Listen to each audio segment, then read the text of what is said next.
After a worship service one Sunday about 16 years ago, Sheila, a member of a congregation I served then, came up to me and told me about something that I said that reminded her of a conversation with a guest minister many years earlier.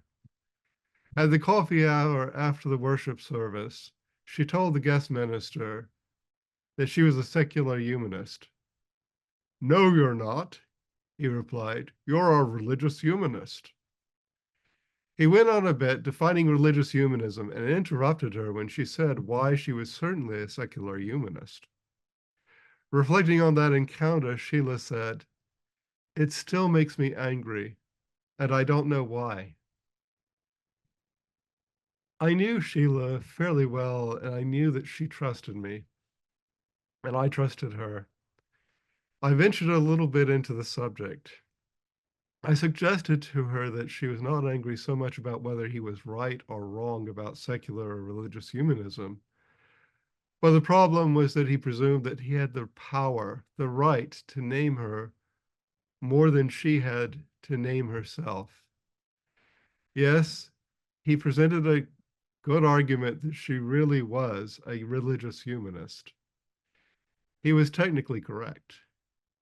He presumed, though, that he had the power by his education and position to tell her who she was.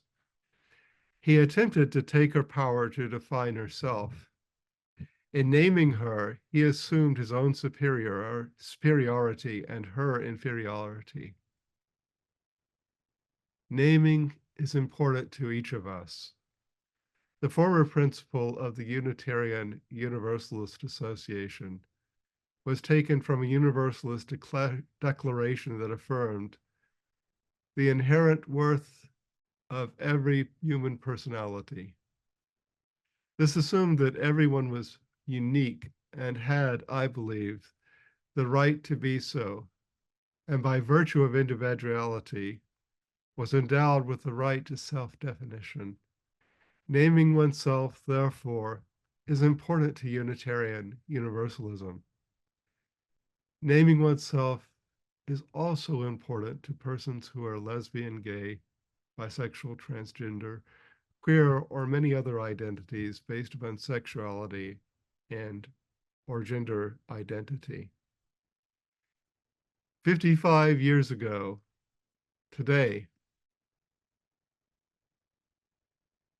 gays, lesbians, drag queens, and representatives of a newly self-aware transgender community rebelled against police brutality and oppression at a gay bar in New York City known as the Stonewall Inn. The patrons of the bar fought back for days. The police could no longer control events. This occurred because the LGBTQ plus people who could no longer accept the definitions that society placed upon them. They can no longer permit society to define their worth. They had to be themselves, to name themselves. They had to take back their own power, their own selfhood, and their own rights as human beings and as a community. They had to live in a world where they could speak and be themselves. The 1960s were a time when different groups of people, in fact, most people in the United States, began finding their voice and demanding a place in the sun. The people who rioted against police brutality at the Stonewall Inn were determined to live their lives in public every day rather than in the shadows of a mafia-owned dive bar in the evenings. They sought to name themselves and to claim their love and their personal reality. Lord Alfred Douglas was a young British aristocrat who fell in love with the Victorian playwright and poet Oscar Wilde. In a poem, Alfred Douglas spoke of homosexuality, being gay, as the love that dare not speak its name. Giving name to something so integral to one's love and sexuality was forbidden in the 19th century, especially in Victorian Britain. Even the word homosexual was first written in 1886 in a psychiatric context, and even then it was used in that context to describe something that the author considered a mental illness. It was so forbidden that to be gay that there was no word for it previously. Having sexual attraction to a person of the same gender was so forbidden that one could not give a name to it except in terms of pathology and an obscure medical text published 138 years ago. This tells us that naming has a positive and negative connotation. When society puts names upon people who are oppressed, the names have implications that probably are going to express the power over others, the assumption that the stronger have the power to define the weaker. Those who may name others can control them through force or shaming. The act of naming someone, or even a nation of people, is an act of oppression. It is a legacy of power over rather than power with. The act of that kind of naming presumes a master-slave relationship. And then there's the aspect when others name someone as something shameful and that person accepts that definition, becomes self-hating or self-demeaning. We know those kinds of words. I won't repeat them. They are painful and often degrading.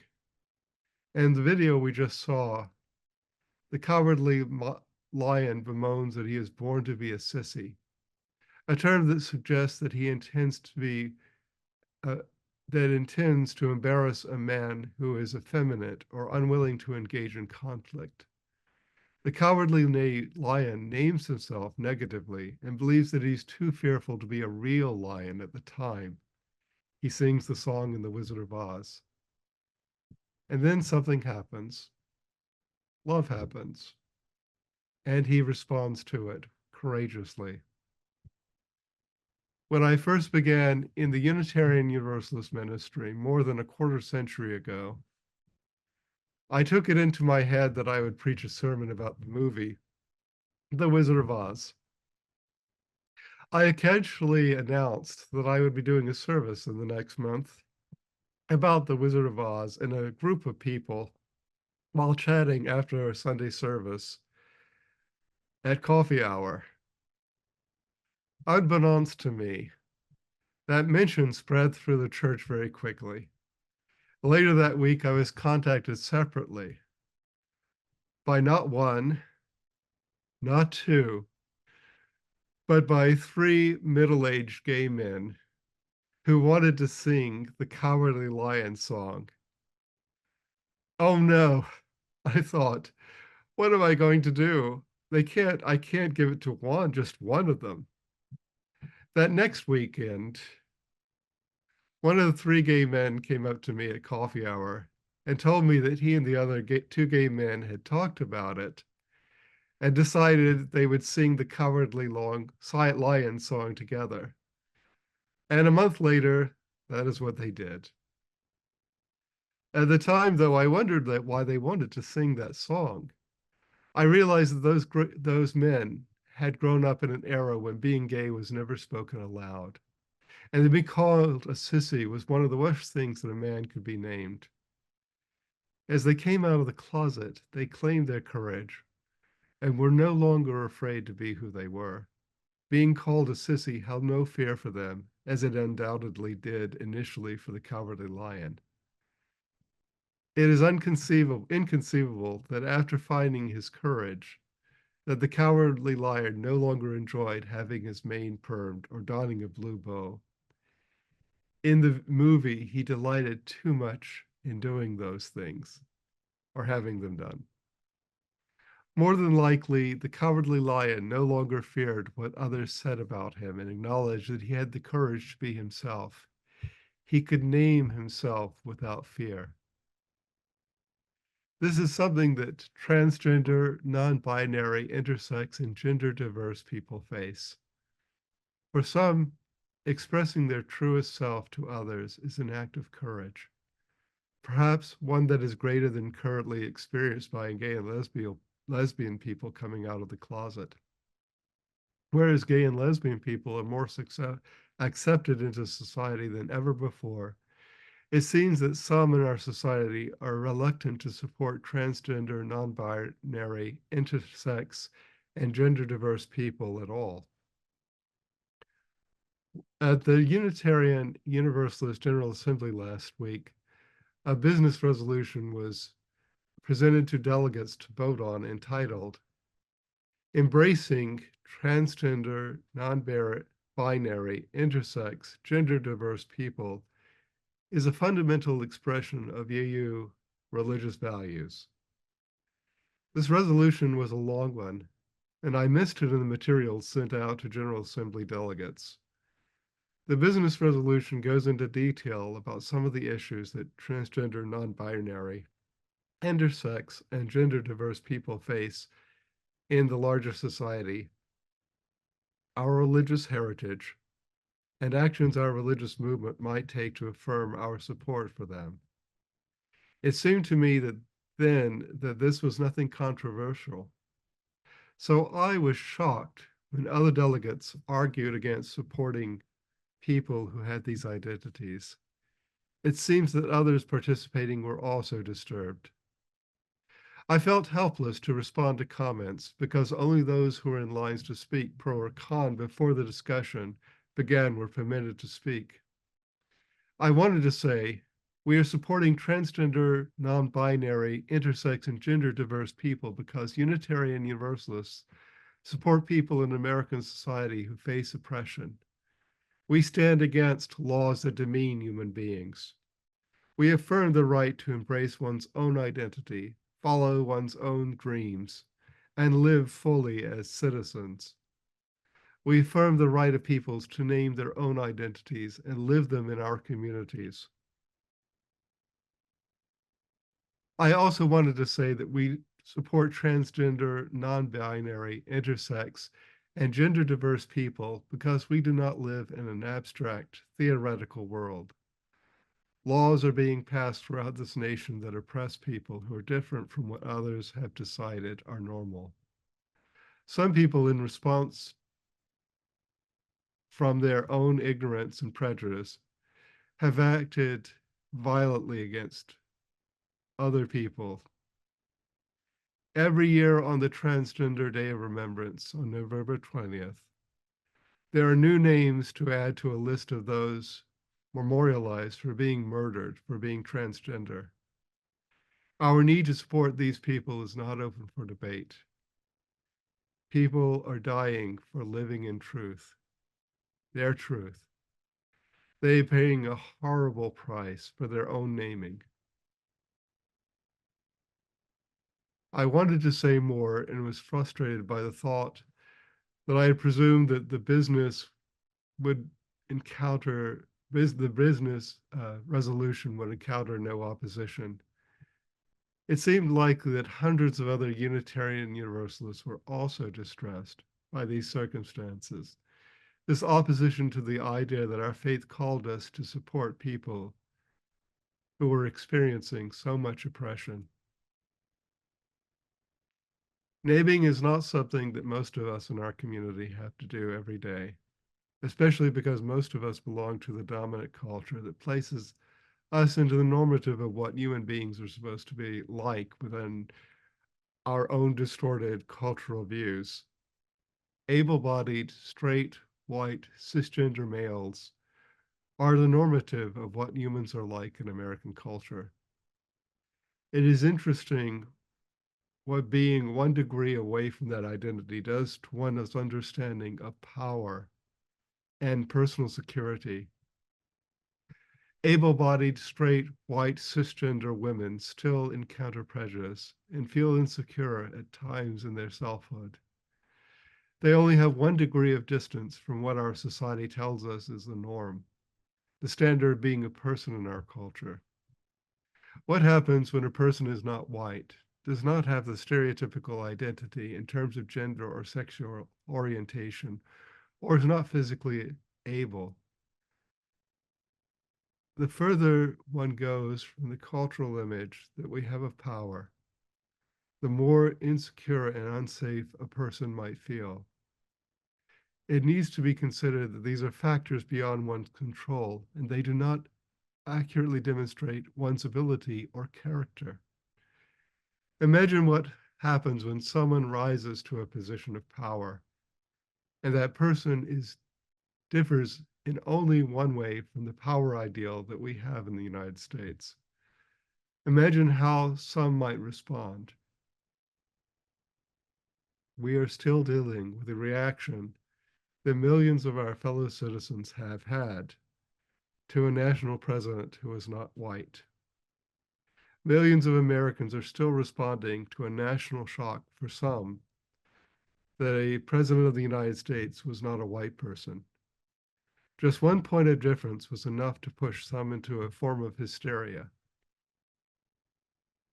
Next month, the Multicultural Committee of this congregation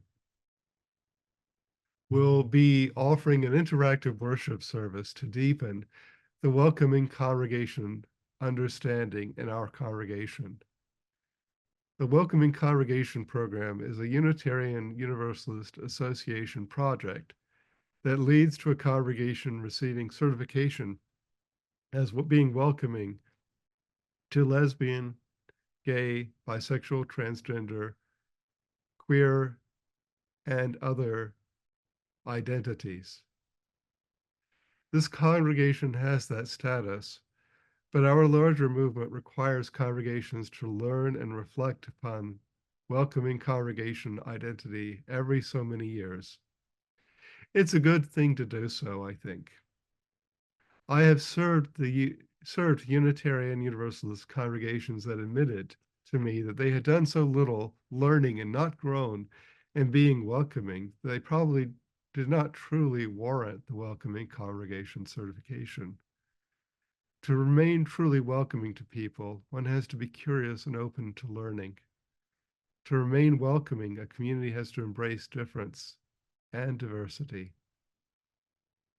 In this journey to welcoming congregation certification, you will probably learn more about transgender, non-binary, intersex, and gender diverse people than you currently do. You may learn things that are new to you. Remember that our tradition affirms the inherent worth and dignity of every person. This applies to others and also to yourself. Presume that you might be confused when you do not understand someone else's identity. Sit with it. Ponder it. Be open to another person's experience. Do not be ashamed when you make a mistake. Sometimes the best way to learn something is by making a mistake. Children make mistakes all the time, and it is only when they turn into teenagers that they catastrophize their errors. And so many of us will do so for the rest of our lives. Approach what you learn with wonder and awe, if you can. Aware that learning about and affirming human diversity is a spiritual act. And if a spiritual act is deep and meaningful, it is also presenting something that may change you, and that is often a challenging experience. In our faith tradition, we have always honored the right of persons to name the truth they believe from their own experience, intuition, and thought. May we also expand that tradition to include the right of persons to have their own power, to name themselves, and to be true who they truly are with us.